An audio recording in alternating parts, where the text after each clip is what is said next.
Good morning, Ace Comic-Con. How y'all doing? My name is Karama Horn. Some of you know me as the Blurred Girl. And I am really excited to be here. This is my very first Ace Comic-Con. I'm a newbie. But I'm not the only newbie here. My next guest, this is his first Ace Comic-Con as well. Everybody, welcome to the stage, the Black Knight, Jon Snow himself, Kit Harington!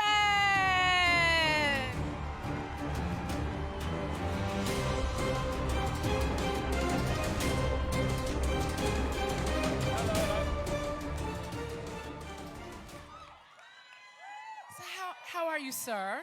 I am very well. It's really great to be here. I've been meeting fans a lot yesterday and today, and you're a lovely bunch, Chicago. You really are. Now, the number one question I've been getting from fans and everybody who I see that heard that I was going to be talking to you is, how are you? How you doing? Yeah, I'm really good. Okay, good. Because you've been a little busy. Yeah, I've been busy. Well, actually, I've had a few weeks off. I've had a few months off. I had to decompress after Game of Thrones finished. It's such a sort of kind of seismic thing in someone's life, something like that. So I've had a few months of laying low in London, and it's been great. I've been really good. Okay, good. Because you look good. He looks good, right? So let's start there a little bit with Jon Snow. Like many actors talk about when they play a particular role for an extended period of time, you know, that character lives on in them. How does Jon Snow live on in you? Do you see the world a little bit differently through his eyes now? I always felt with Jon that one of the struggles about playing Jon was that I was always playing someone who was a better person than me. Aww. Do you know? No, I don't mean that as in, I just mean he's good to his core. Like, he's loyal, he's brave, he's honest, he's truthful to his very core. And I think that, you know, being alongside a character like that for 10 years of your life is intimidating somewhat. You're alongside someone who is the very essence of good and brave. So I can only hope that some of him sort of does live on in me, or that I learned something from him. I loved him. It's only now that I'm realizing I loved him dearly as a person, and I really enjoyed playing him. And I really, I think the thing for me when meeting fans or meeting people in the street is that Jon was a very beloved character, and because he was a good person. And he's one of the very few good people in the show. Yes. Yes, one of the few men that actually was not problematic. You're absolutely right. Yeah, whereas you know, some of my friends have it a lot harder, like Jack Gleeson, who played Joffrey, or done so well. Poor thing, can't walk down the street. or Alfie playing Theon. It's harder for them because people have a different relationship to their character, whereas I got it very easy because people kind of followed Jon. They liked him, I think. Now, one of the things that I found funny was that HBO would not let you take Longclaw, which was a travesty. But did you take something else instead? Selfish HBO, I like to call them. 10 years of my life. That's what I'm saying. One little sword. One little sword. I mean, I dropped so many hints over the years. Like, from season 1, I was like, I'd like to keep this sword. And season 8, I'm like, I'd like to keep this sword. It's like, I'm leaving with the sword. I'm leaving, you still haven't given me my sword. Yeah, no, I didn't get the sword. So now I'm having to call the armorer and I'm getting my own exact replica made. Oh, wonderful. Yeah. And you should bill HBO. Say again. You should bill HBO. I'm going to bill HBO. I'm going to sue them. Did you take anything else from the set?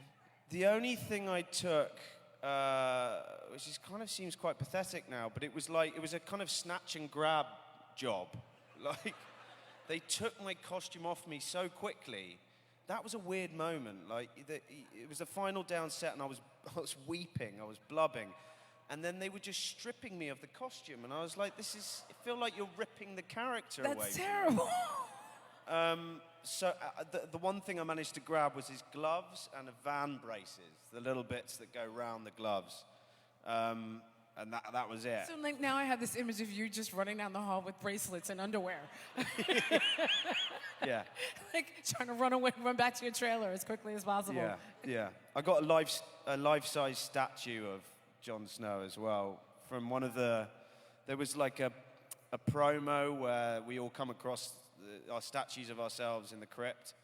And they asked me, Maisie, and Sophie if we wanted them, and I was the only one who said yes. And so you keep that now where, in the bedroom? It's in my garden shed. Oh, it's in the garden. Yeah.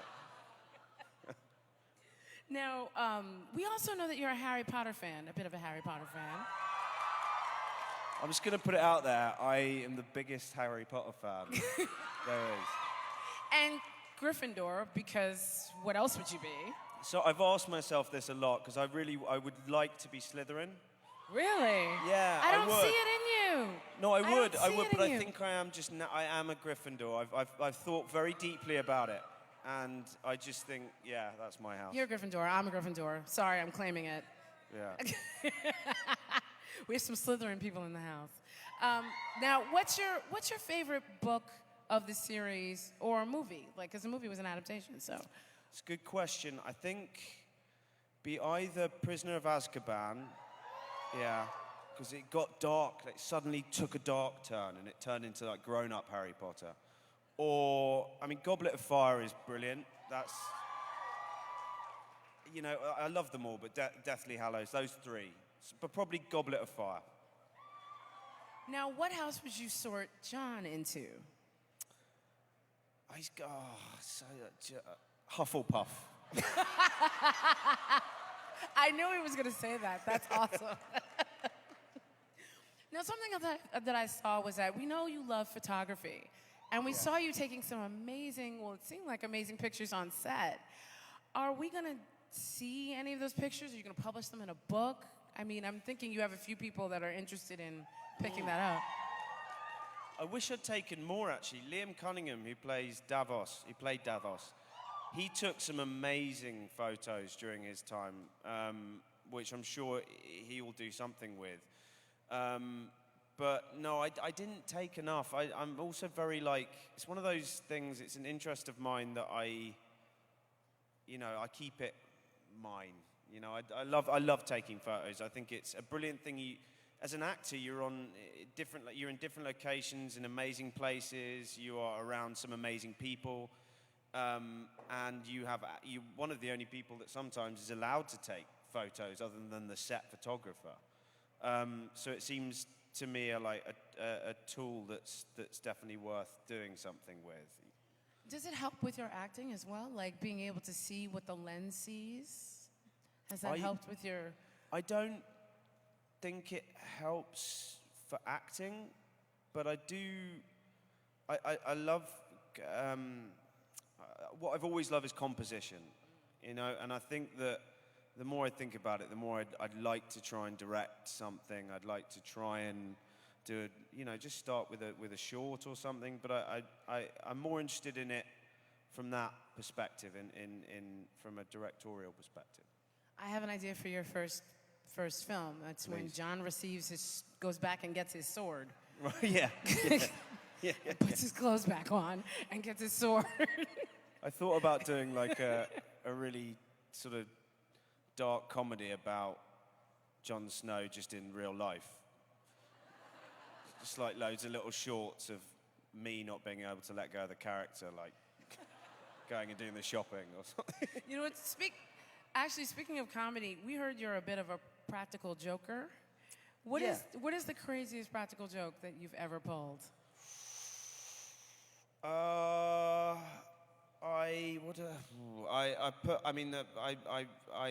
shared this on a talk show once. I put my severed head.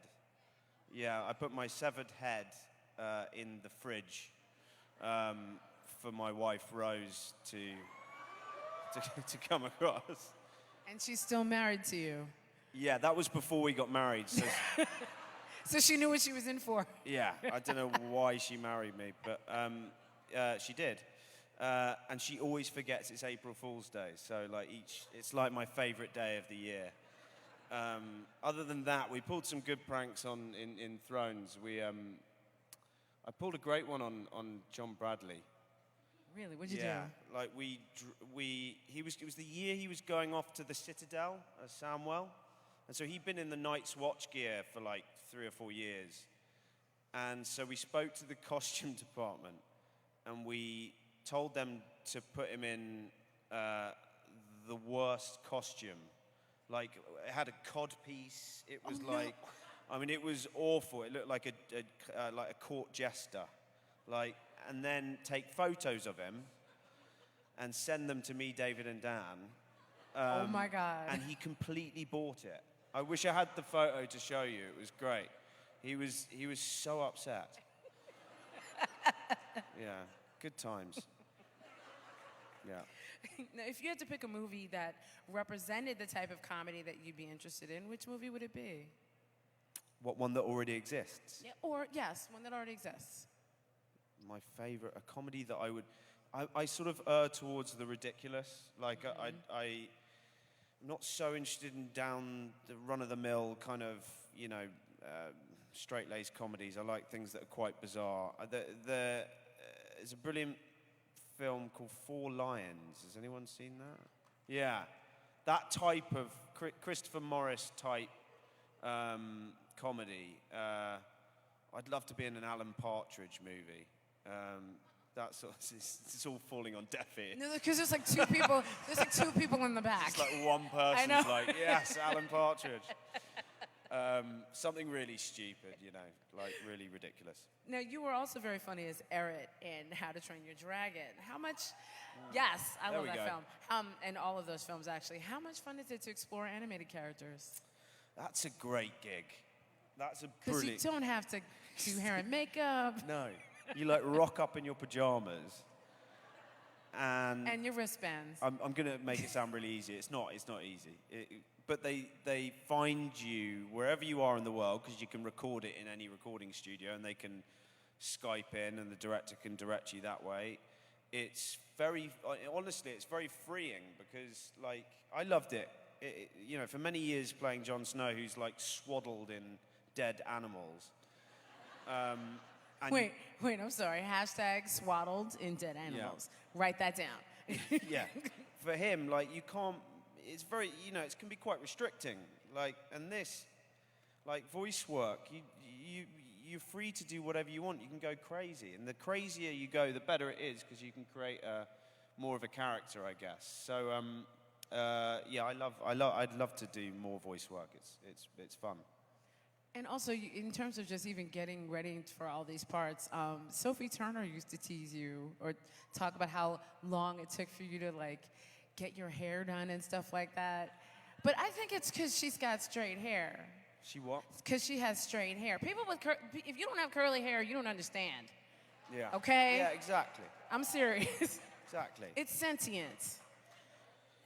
Sophie Turner needs to just shush every now and then. Sophie Turner. I love that girl to my very bones. Did you fuss over other things? Because you're very stylish. Did you, your clothes, your shoes, your accessories?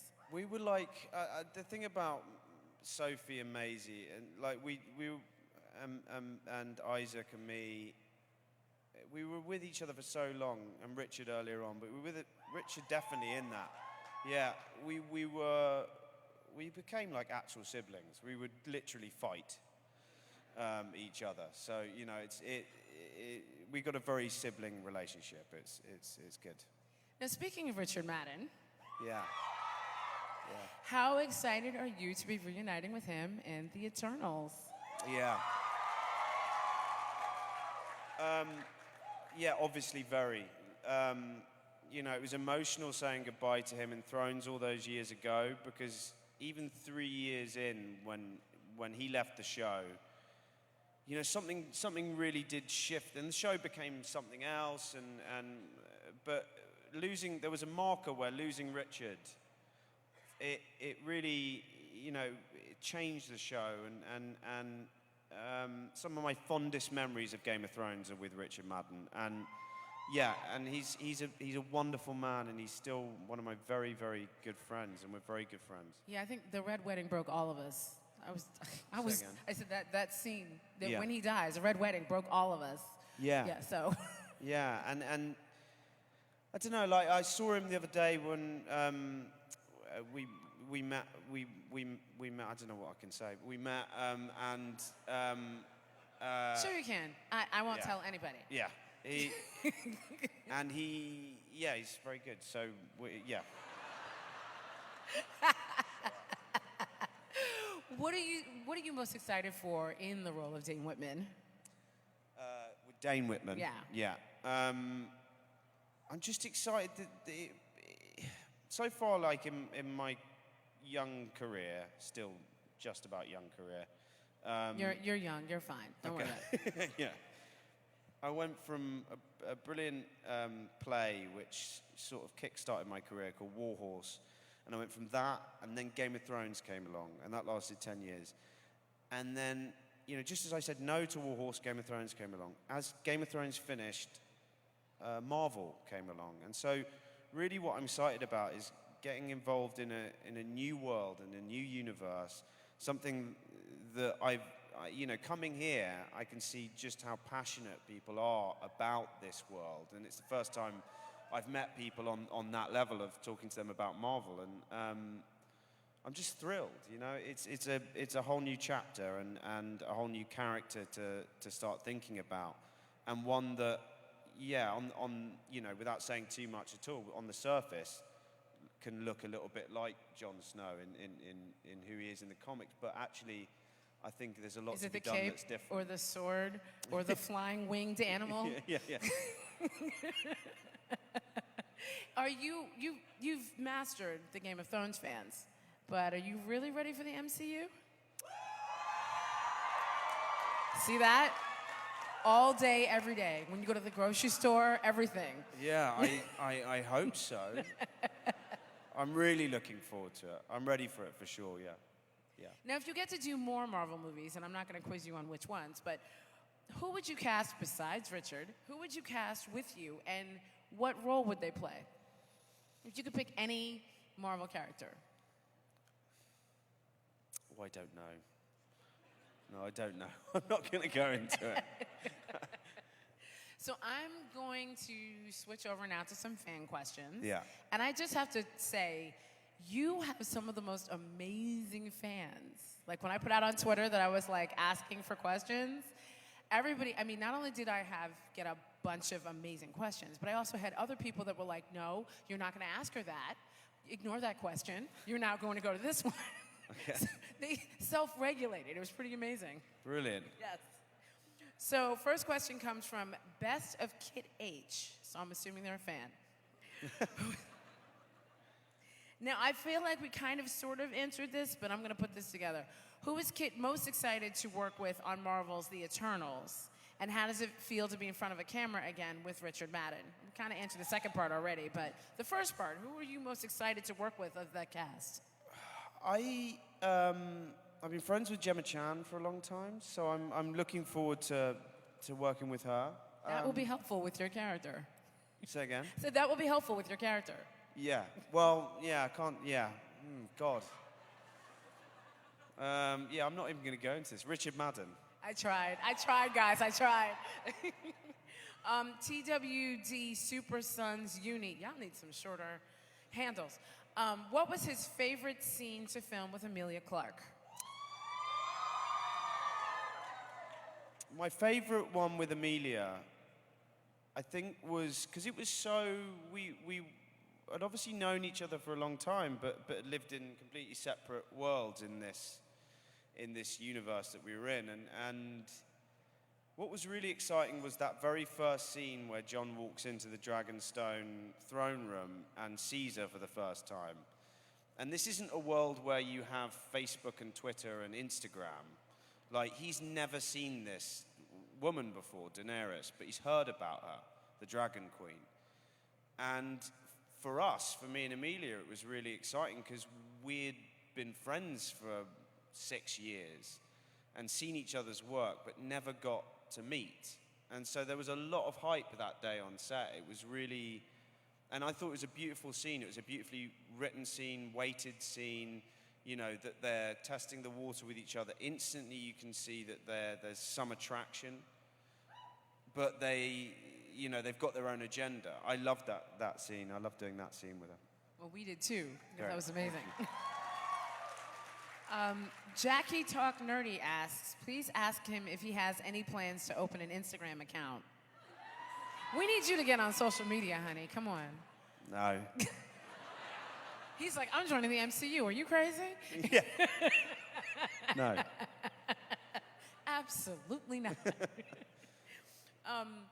Flossie Rambles asks, Kit is rather a popular choice among fans to play James Potter or Sirius Black in a Marauders prequel to Harry Potter. Should the opportunity arise, would he take it, and which role would he prefer, James or Sirius? I'm asking him. Snape. Whoa, I wasn't ready for that. Wow. Wait, why Snape? Snape's the best character ever.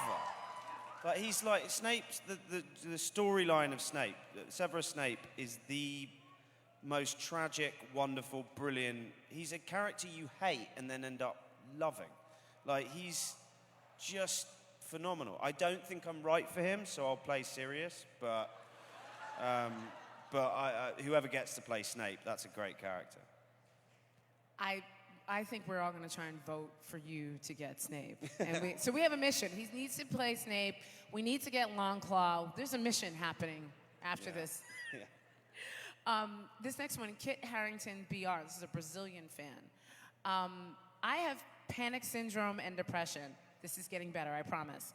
Kit has helped me and inspired me every day. I want to know who inspires him and why. It's really thoughtful. Well, that's a lovely thing to hear. Rose.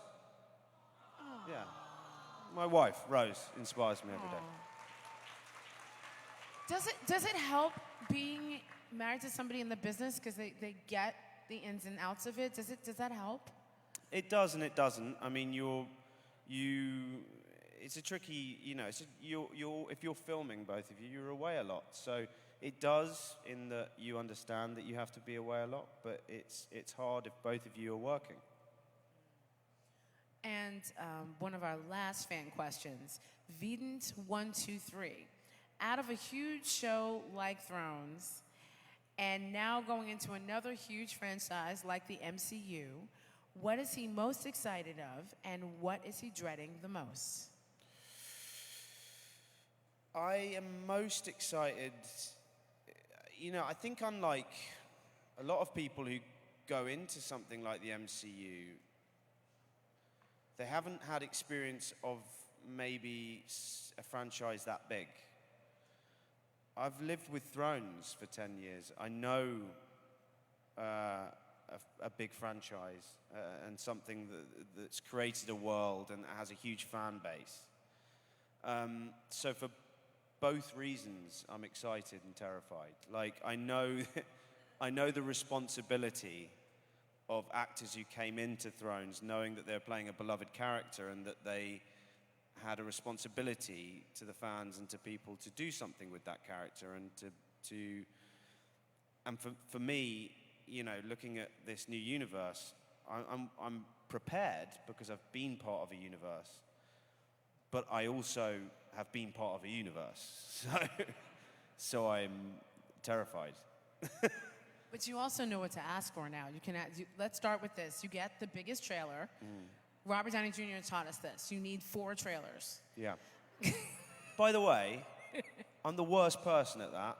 Really? Yeah, for 6 years on Thrones, was owed a star trailer, and I didn't think to ask why everyone else was getting them. and I wasn't. So for 6 years, I was in like a shoebox of a trailer as one of the leading cast of Game of Thrones. Okay, Kit, you're doing it wrong. Yeah, I know. And then like season 6, I was like, can I get one of those big trailers? And they were like, you should have had one since season 2. And then they could have put Longclaw in its own trailer. Yeah. It's everyone else leaving with, you know, things from the set, and I don't get anything, you know. Poor me. Well, we are so happy that you came and hung out with us. And your fans are so amazing. Do you have one last thing to say to them before we wrap up? Do you know what? I've loved being here. I've met a lot of you over this weekend, and you're a fantastic bunch, and you're so sweet and so lovely, and it's been a real pleasure and honor meeting you all. So thank you for coming, and thank you for showing support. All right, now you guys know how this works, right? We're gonna stand up and take a picture. And we can take the mics.